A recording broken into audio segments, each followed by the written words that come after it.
حکومت د ګیس په بل کې ډیره زیاته اضافه راوستې ده او په یو پیپ کې دوه قسمه ګیس چې دی دا راپرېږدي. په یو کور پسې به 3000 روپۍ بل راځي، په بل پسې به 10,000 روپۍ بل چې دی دا به راځي.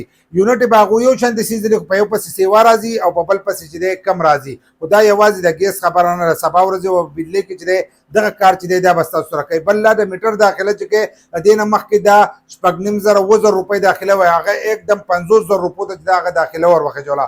ارجنټ کوي نو 1,00,000 روپۍ چې دی دا به ورکوي. یو خو دا اضافه راوستې ده او بل دا چل کړی دی چې یو پیپ دی او په هغې کې دوه قسمه دغه دی، لکه یو کوروال ته چې دی هغه ته یونټ چې دی د ارزان میلاویږي، بل ته چې دی هغه یونټ ګران میلاویږي. لکه په یو پسې به راځي 3,000 روپۍ بل او په بل پسې که هغه مقدار بل دغه وسېځي ګیس وسېځي نو په هغه پسې 10,000 روپۍ چې دی بل راځي. نو ځینې کسان چې دی د دې د وجې نه واپسي سلنډر له لاړل او سلنډر چې دی دا ډکوي. نو د دې سلنډر حل نه دی، سبا ورځې به بجلی کې چې دی هم به سره دغه چلونه کوي او دا د سره وجې نه کوي.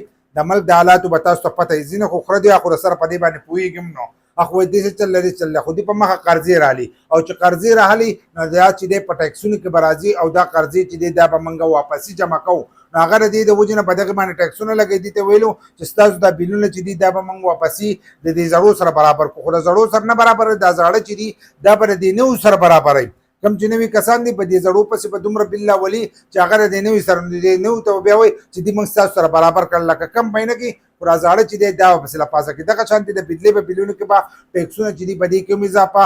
دغه شانتې که تاسو پیټرول وګورئ په عالمي منډۍ کې ارزان دي، د چې دی ریټ چې دی دا یې سیوا کړی دی د سره وجې نه چې څومره دې قرضه راغلي نو دلته کې به دا ټیکسونه چې دي دا به سیوا کېږي او هر شی چې دی دا به د یوې ورځې نه بلې ورځې چې دی دا به ګرانېږي. بل دا د ملک نه ګټه ګټه کمپنیانې چې دي هغه ووتلې، هغه خامخا مخته لکه شیل ته وګوره، مایکروسافټ ته وګوره، دغه شانتې ټلنار ته وګوره، دغه شان نور دنیا شی کمپنیانې دي چې هغه د دې د وجې نه چې دی ووتلې او نور چې دي هغه په وتو باندې روانې دي، ځکه دا ملک چې دی دا نور نه چلیږي. نو د دې دپاره راوته پکار دی او د خپل حق تپوس کول چې دي دا پکار دی. دا نه دی چې موږ سلنډر ته لاړو، سلنډر چې دی دا په بله ورځ چې دی هغه به راپسې هم ګران کړي. یوازې دغه ګیس نه دی، دغه شانتې بجلي چې دا په هغې کې هم بار بار اضافه راولي. دې ځله چې کم بلونه راځي نو په هغې کې هم 75 ده که 76 روپۍ یونټ چې دی دا پسې نور ګران کړی دی. نو دغه شانتې په هر شي کې چې دی په تاسو پسې به ټیکسونه ورولي. یو کس وایي چې موږ به دغه قرضه چې دی دا موږ نه ورکوو، دا دې راغستې دی به ورکوي، ستانه د دغه ټیکس په تر باندې چې دی هغه دغه قرضه چې دی دا وصولوي.